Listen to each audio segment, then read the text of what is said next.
Почитуван колега, знаеме ворените состојби како се носеа изминатата година, самите сте свесни. Првата беше уставна, останатите беа неуставни, затоа собранието и не ги потврди. Ќе ве потсетам само на тоа и знаете во која функција се носеа ворените состојби минатата година. Се носеа во функција на предвремените парламентарни избори.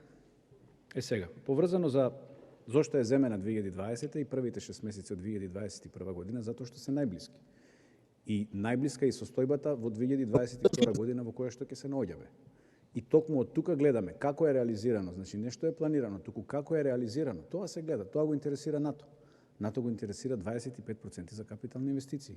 Да, некои работи се поправија, сега ќе ви кажам како се поправија. Погледнете го реновирањето на објектите. Крововите течат. И тоа го знаат војниците. Тоа го знае и почитуваната министерка. Истото се случува во Министерството за внатрешни работи. Значи, реновирано тече. Се случи во една касарна да падне таван во кујна. Реновиран објект. Цела среќа што немаше војници таму. Ете така се реновираат објектите.